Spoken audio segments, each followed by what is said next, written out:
Assalamualaikum warahmatullahi wabarakatuh.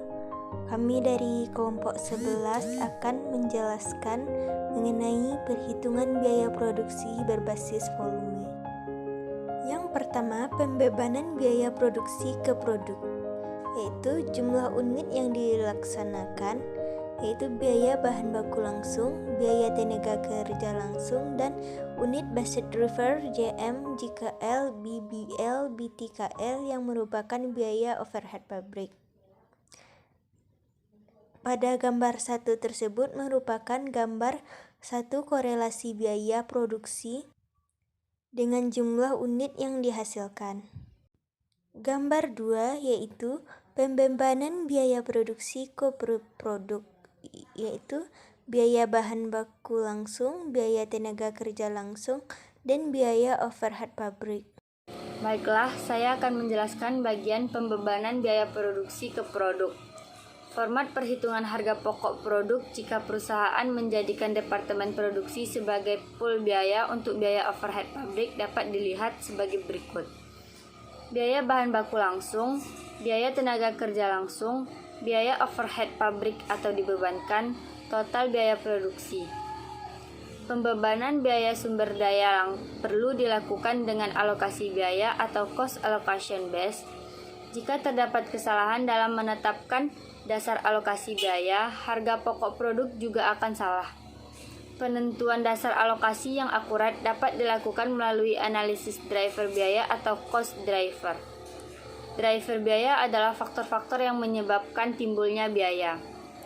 Biaya bahan baku langsung, biaya tenaga kerja langsung, biaya overhead pabrik atau dibebankan, departemen produksi 1, departemen produksi 2, departemen produksi 3, dan total biaya produksi. Proses pembebanan biaya overhead ke produk. Yang pertama, biaya overhead pabrik. Proses kedua, pool biaya pabrik. Yang terakhir menjadi produk. Pembebanan biaya overhead pabrik ke produk dengan menggunakan tarif departemen. Biaya overhead pabrik ke departemen produksi 1, lanjut departemen produksi 2, dan departemen produksi 3. Biaya overhead pabrik menghasilkan produk.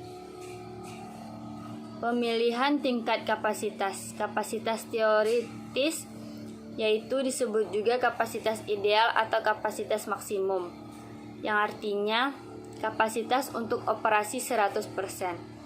Kedua, kapasitas praktis. Kapasitas praktis adalah kapasitas setelah pertimbangan hambatan-hambatan internal perusahaan seperti pekerja sakit, mesin rusak, pekerja unjuk rasa, karyawan cuti, dan sebagainya. Kapasitas normal adalah kapasitas setelah memperhitungkan hambatan-hambatan internal dan eksternal. Dan terakhir, kapasitas sesungguhnya diharapkan, yaitu kapasitas dalam jangka pendek atau kapasitas produksi yang didasarkan atas taksiran produksi periode yang akan datang. Assalamualaikum warahmatullahi wabarakatuh. Perkenalkan, nama saya Hari Perdana Takwa dari BP 20010053. Baik, di sini saya akan menjelaskan tentang materi lanjutan dari kelompok saya, yaitu tentang departementalisasi pabrik. Departementalisasi pabrik adalah proses pembagian pabrik menjadi beberapa departemen untuk memperbaiki keakuratan perhitungan harga pokok produk dan mengendalikan biaya overhead pabrik. Langkah-langkah perhitungan HPP berbasis volume. A. Mengidentifikasi departemen produksi dan departemen jasa serta cost drivernya. B. Mengidentifikasi sumber daya dan biaya sumber daya yang digunakan oleh setiap departemen serta cost driver untuk biaya tidak langsung departemen, yaitu 1. Mengidentifikasi sumber daya yang digunakan oleh setiap departemen. 2. Menentukan biaya sumber daya yang digunakan. 3. Mengidentifikasi biaya langsung departemen dan biaya tidak langsung departemen. C. Mengumpulkan data kapasitas cost driver. D. Menyusun anggaran biaya overhead pabrik, yaitu 1. mengklarifikasikan biaya overhead pabrik menjadi biaya langsung departemen dan biaya tidak langsung departemen. Mengalokasikan biaya departemen jasa ke departemen produksi.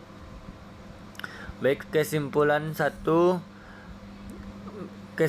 semakin banyak unit yang dihasilkan, semakin besar biaya bahan baku langsung atau BBL dan biaya tenaga kerja langsung atau disebut BTKL. 2. Terdapat 5 driver berbasis untuk yang dapat digunakan untuk membebankan biaya overhead pabrik ke produk, yaitu jam kerja langsung atau JKL, jam mesin JM, dan jumlah unit yang dihasilkan. Biaya bahan baku langsung bisa disebut dengan BBL. 3. Pembebanan biaya overhead pabrik dengan menggunakan beberapa tarif akan menghasilkan perhitungan harga pokok produk yang akurat dibandingkan dengan menggunakan satu tarif. Baik, hanya itu yang dapat kami sampaikan. Kalau ada kata-kata yang salah, mohon dimaafkan. Assalamualaikum warahmatullahi wabarakatuh.